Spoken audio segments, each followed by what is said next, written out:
Bienvenue dans Breton d'ailleurs, la nouvelle émission de TBO qui va vous faire voyager, mais aussi partir à la découverte des Bretons partis s'installer ailleurs, justement, à l'étranger. Ce mois-ci, nous sommes dans l'Utah, l'un des États de l'Ouest américain, dont la capitale est Salt Lake City.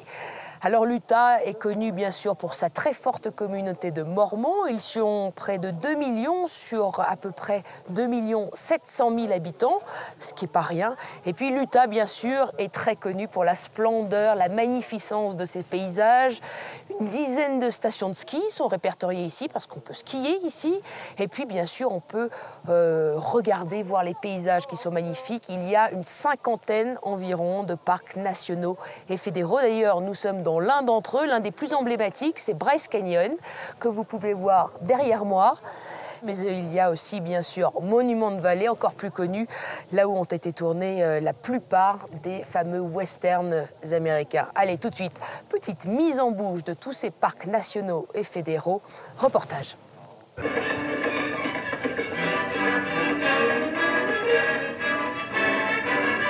Pas de doute, nous sommes ici sur les terres de John Wayne, de John Ford et des grands westerns américains. Et plus particulièrement dans le musée Goulding, du nom de Harry et de son épouse, surnommée Mike, qui contribuèrent au rayonnement du Far West. Ce sont eux qui transformèrent ces terres arides de Monument Valley en décor juteux pour Hollywood dans les années 30.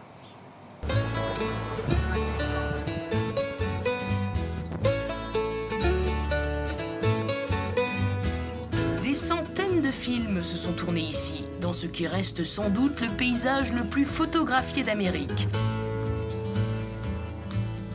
Ces monolithes y portent même pour la plupart un petit nom. Par exemple ici, ce sont les Trois Sœurs. Et là, c'est la botte de John Wayne, encore lui. Son empreinte est partout, comme ici à Bryce Canyon, autre patrie des Indiens Navajo, et l'un des parcs naturels de la région.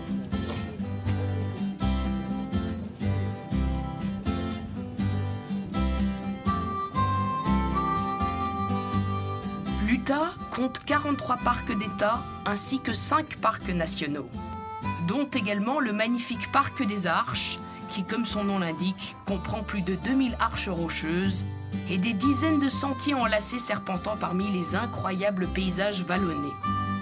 Mais pour voir la plus belle de ces arches, il faut le vouloir. L'ascension jusqu'à la célèbre délicate arche se mérite.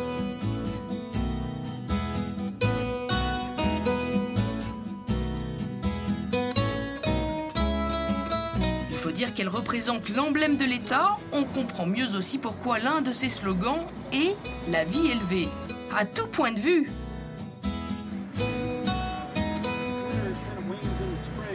Mais ces montagnes rocheuses cachent d'ailleurs bien des trésors, comme ces traces étranges qu'on y trouve. Ceci serait l'empreinte d'un allosaurus proche du T-Rex, mais pas aussi grosse. Vous avez vu Jurassic Park? Dedans, il y a des vélociraptors. Ils font 12 à 15 pieds de haut. C'est le même type d'animal ici. Et il y en a d'autres dans cette partie-là, si vous voulez aller voir.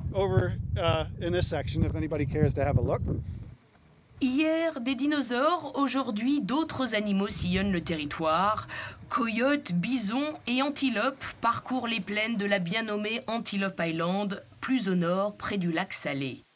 À ne pas confondre avec Antelope Canyon, dans l'Arizona tout proche, et ses sculptures rocheuses. Un vrai paradis pour touristes amateurs de photos. Et il y en a, japonais, allemands et même des Bretons. Ça me rappelle la Bretagne. On peut dire que c'est une côte qui peut être un peu sauvage aussi, mais extrêmement différente, quoi. On ne retrouve pas les couleurs bretonnes telles qu'on les connaît. On retrouve plutôt ces couleurs rouges extrêmement ocre que nous n'avons pas en Bretagne. Même si on connaît très bien la côte de Granit Rose, on ne retrouve pas quand même toutes ces couleurs et toutes ces choses qui sont aussi impressionnantes, surtout les paysages aussi grandioses, je dirais. Pas de comparaison possible à faire. C'est magique d'un côté comme de l'autre. Et disons que les paysages sont vraiment tellement différents que moi j'aime autant, disons, ce côté grandiose d'ici que, disons, le côté aussi très typique de la Bretagne.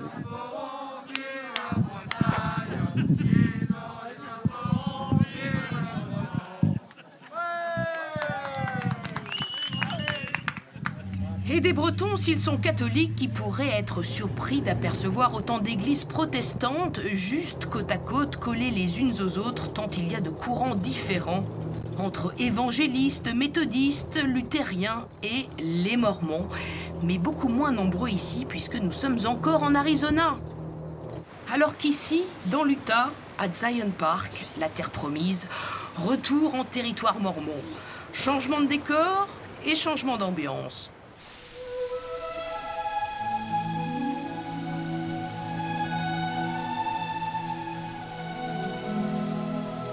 Un sanctuaire de falaises et de cascades. Certes, il y a plus d'eau, plus de verdure, mais aussi plus d'interdictions, notamment pour casser la noisette. L'environnement et la vie saine sont bel et bien privilégiés à Zion. L'Utah est d'ailleurs le seul État à abriter une banque qui porte ce nom, quelque peu sacré. Forcément, nous sommes ici dans l'un des États américains les plus homogènes religieusement et les plus conservateurs, dont la capitale, Salt Lake City, abrite le siège de l'église de Jésus-Christ des Saints des Derniers Jours, autrement dit, le Temple des Mormons. Ici, pas de croix, pas d'icône, mais l'ange Moroni qui proclame l'évangile éternel à tous. Et c'est au pied de ce temple que j'ai rencontré un Mormon, Douglas Smith, à qui j'ai posé quelques questions. Qu'est-ce que c'est que d'être mormon aujourd'hui? Qu'est-ce que ça signifie en fait? Bon, les Mormons sont une religion chrétienne et nous croyons en Jésus-Christ. Nous essayons de suivre les enseignements dans la Bible. Nous croyons que la famille est très importante. L'Église a commencé dans l'État de New York vers 1830 et il y avait beaucoup de persécutions pour les membres de l'Église dans l'Est des États-Unis. Ils se sont déménagés plusieurs fois dans les États-Unis et enfin, ils sont venus en Utah, c'est en 1847. Et il n'y avait personne d'autre ici. Alors, ce sont les pionniers, c'est eux qui ont découvert en fait cet État. Voilà. Parmi les préjugés, on parle souvent de polygamie. Est-ce que c'est le cas? Avant 1890, ça a été pratiqué, mais c'est plus... Ça a été interdit, alors aboli, oui. Mais il y a quand même quelques restrictions quand on pense aux Mormons. Je crois qu'il y a des choses que vous n'avez pas le droit de faire, par exemple. Oui, nous ne buvons pas de l'alcool, nous ne fumons pas, nous n'utilisons pas de tabac, nous ne buvons pas de café ni de thé. Combien y a-t-il de Mormons aujourd'hui dans le monde? Alors, il y a à peu près 14 millions de Mormons dans le monde et 6 millions aux États-Unis. Et à peu près 2 millions ici dans l'Utah. Alors la plupart des membres de l'Église sont hors des États-Unis. Il y a beaucoup de Mormons dans l'Amérique du Sud, au Brésil, en Chili, au Mexique, au Canada. Et il y a aussi des Mormons en France, et notamment en Bretagne. Oui. Et moi-même, j'ai été missionnaire mormon en France en 85 jusqu'à 87. Et nous faisons 2 ans de mission et nous allons dans des pays différents pour soutenir les paroisses de l'Église qui existent là-bas. Il y a à peu près 30 000 membres de l'Église des Mormons en France. Il y a une centaine de paroisses en France. Et en Bretagne même, il y a 6 paroisses de l'Église. À Rennes, à Saint-Brieuc, Brest, Lorient, Vannes. Comment connaissez-vous la Bretagne et pourquoi aimez-vous tant cette région? Bon, je me suis remis au français en 2007 et j'ai trouvé des correspondants bretons et depuis j'ai visité la Bretagne 3 fois et je trouve que c'est un pays très beau, merveilleux, la Côte Sauvage. J'ai visité Locronan, Quimper, Rennes, Dinan, Dinard, Saint-Malo, c'est des villes merveilleuses. Comme on parle de la Bretagne, vous allez voir maintenant un sacré mélange, parce que vous êtes mormon, nous avons réussi à trouver des mormons bretons. Regardez.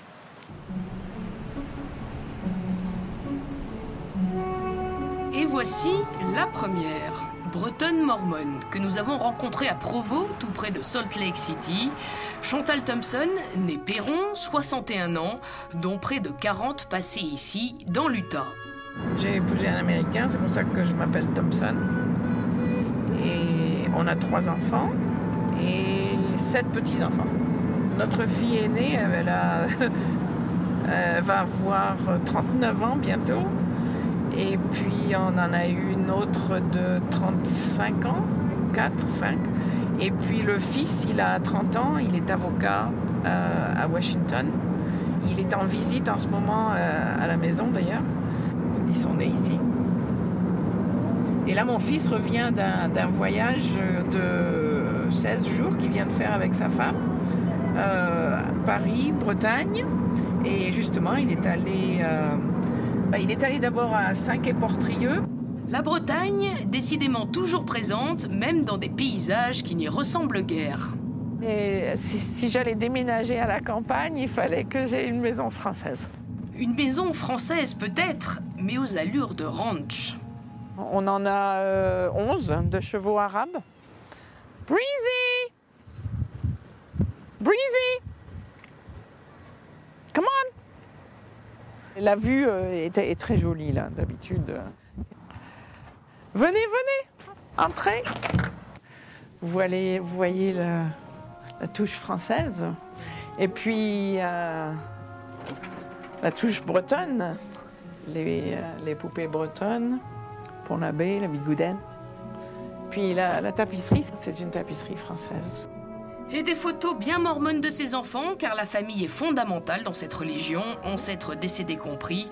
Des recherches généalogiques sont donc entreprises afin de permettre à tous, vivants et morts, d'accéder à la vie éternelle. Et là, j'ai l'arbre généalogique qui montre toutes mes racines bretonnes jusqu'à 1704. Je suis née à Quimper. Née à Quimper, j'ai grandi à Brest. Je suis allée à l'école primaire de Quérichen et puis après au lycée de Quérichen. Puis après, j'ai fait mes études universitaires à Rennes. Je me suis convertie à l'église de Jésus-Christ des Saints des Derniers Jours quand j'étais à Brest. Et après, pour faire mes études au niveau maîtrise, je me suis dit, je vais venir ici, voir comment c'est. Je me suis beaucoup plu la première année, je suis revenue une deuxième année. Et la deuxième année, j'ai rencontré mon mari, et puis voilà, je suis restée depuis. C'est là que je corrige mes copies, c'est là que je prépare mes cours, c'est là que j'écris des manuels de français. Voici donc mon fils, Nicolas. Je suis moitié breton, moi. Oui, et il est fier de l'être, je crois.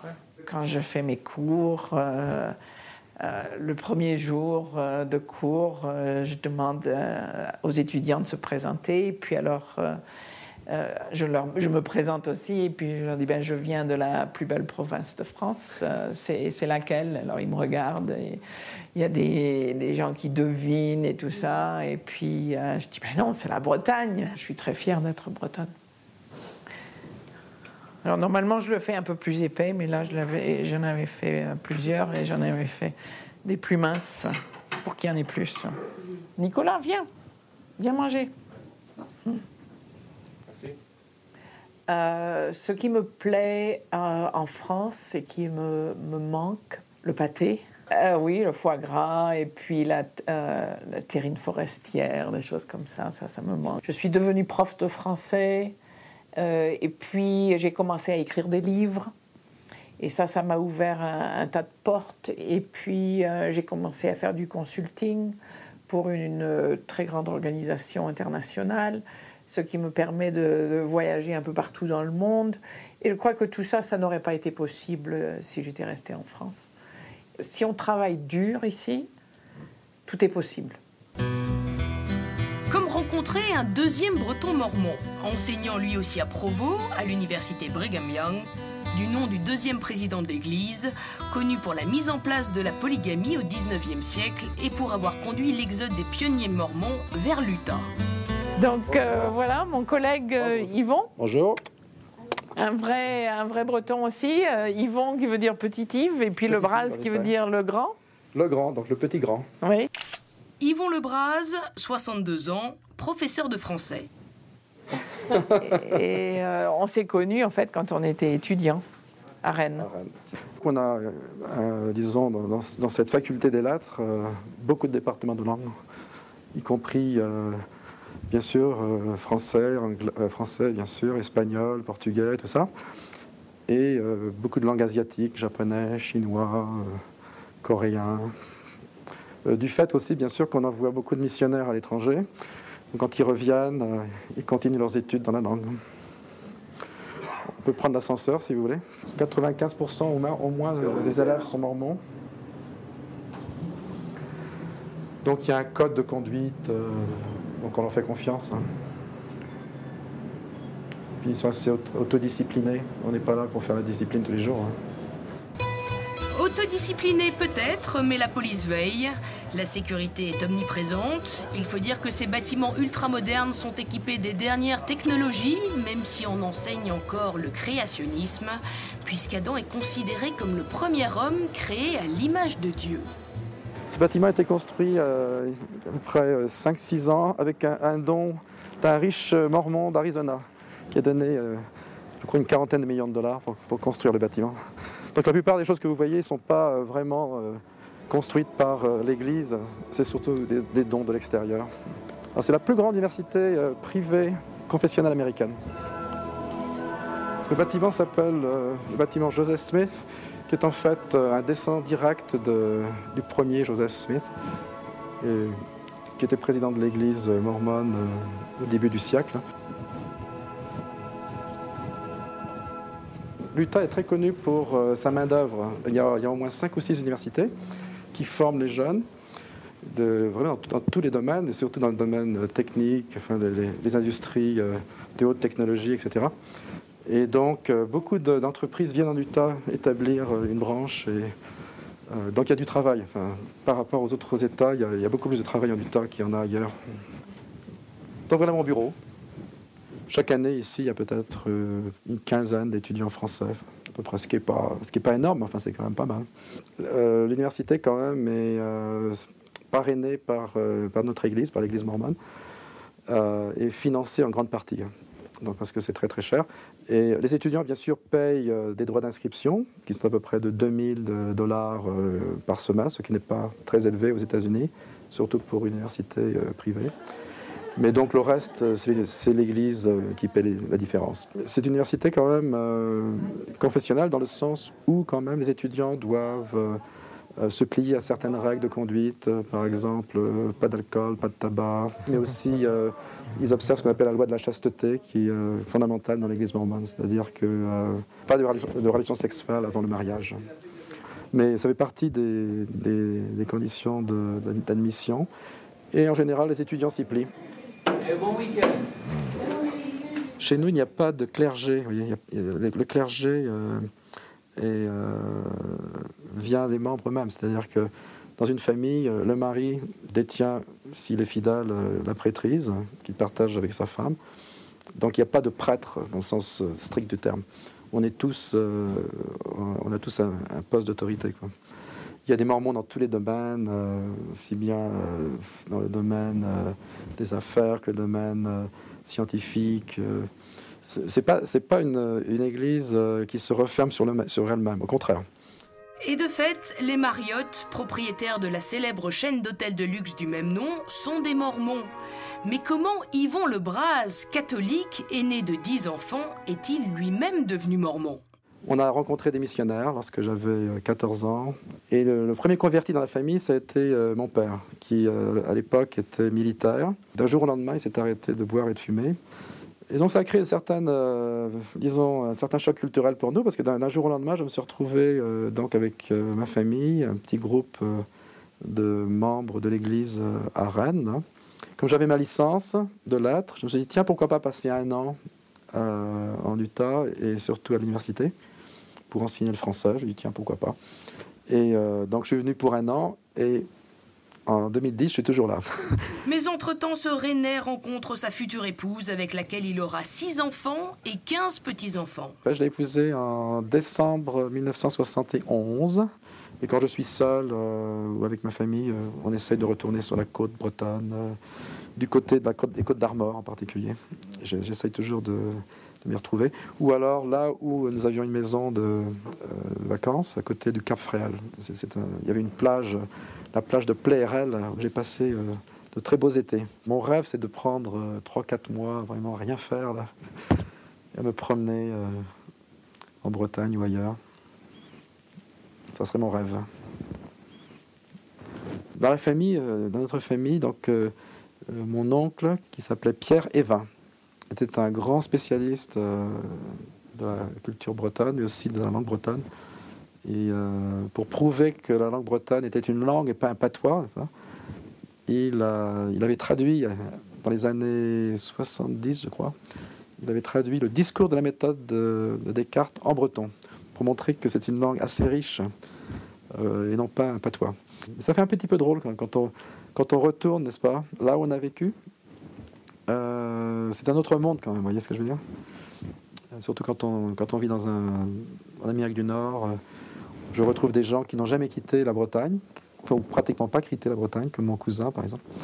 Et je me dis, c'est pas possible, enfin, comment est-ce qu'il a pu vivre au même endroit pendant tant d'années, enfin. Mais il a l'air très heureux. Et je l'envie parce qu'il a son petit bateau de pêche, enfin, il habite à Plouézec. Quand on est né en Bretagne, on est habitué surtout à la côte, l'air marin, les paysages, les plages, etc. Bon, les fruits de mer, enfin. Puis les gens sont sympathiques. Moi, je suis persuadé que, dans un sens, on n'habite pas vraiment un pays. Enfin, quelqu'un d'autre l'a dit avant moi, mais on habite une langue, vous voyez ce que je veux dire? La consul honoraire de France en Utah doit sans doute le voir en effet. Marie-Hélène Glon, ancienne professeure de français, en sait d'ailleurs long sur les Mormons. Cette épouse de Malouin vit depuis 10 ans ici, à Salt Lake City. Et elle a même rédigé un mémoire sur le sujet. J'ai lu tout ce qui me tombait sous les mains, le pour et le contre sur les Mormons. C'est un sujet absolument fascinant. C'est un peuple aussi, c'est une population passionnante. Voilà. Je dirais peut-être que 40% des Français qui sont ici sont Mormons. Ce qui reflète d'ailleurs la population de Mormons en Utah. Salt Lake City, c'est 40%. Et lorsque vous quittez les limites de Salt Lake City, c'est 100%. Du point de vue de la perspective historique, ça s'inscrit très très bien dans l'histoire des États-Unis. Hein. Ici, il y a les Mormons, et puis ailleurs, vous avez d'autres religions et que nous n'avons pas en Europe. Et non, ça ne m'a pas tenté du tout. Il y a quand même des choses auxquelles je ne peux absolument pas adhérer. Hein. On n'en saura pas plus, même si cette religion est toujours critiquée sur sa politique à l'égard des homosexuels, des femmes ainsi que des Noirs, interdit d'accès à la prêtrise jusqu'en 1978. Maël, son fils, est d'ailleurs étudiant en biologie à l'université de l'Utah, une université fédérale et non pas confessionnelle, mais elle aussi gigantesque. C'est vraiment bien, oui, c'est calme avec les arbres, avec l'herbe, tout ça. C'est comme un grand parc avec des bâtiments, en fait. Ça prend 20 minutes pour aller d'un cours à l'autre. C'est vraiment énorme, quoi. Il y a des bâtiments partout. C'est-à-dire, c'est une fac avec, je pense, 26 000 étudiants, un truc comme ça. Donc, il y a vraiment beaucoup de bâtiments. C'est vraiment immense, quoi. Ça montre d'ailleurs la taille de cette université. Il y a des cars spéciaux pour aller d'endroit à endroit. Pourtant, ce jeune Breton grand athlète pourrait largement se passer de véhicule. En 2007, là, je faisais de l'athlétisme avec un club à Saint-Paul-de-Léon. Et tous ensemble, on s'est beaucoup entraîné, quoi. Et d'ailleurs, moi et un autre, on était tous les deux champions de Bretagne, et moi et lui en saut en hauteur. Et ouais, donc j'ai plein d'amis, et donc on reste en contact grâce à Facebook, aux emails, des choses comme ça. Et ouais, j'ai hâte d'y aller. Et vous, auriez-vous hâte de venir ici à Salt Lake City, dans l'Utah?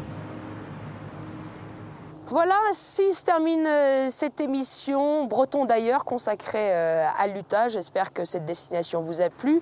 Elle se termine d'ailleurs au pied du Capitole de Salt Lake City, l'une des principales institutions de l'État. Vous pouvez retrouver notre émission sur tbotv.fr. Sinon, au mois prochain. Et à bientôt, Kenavo!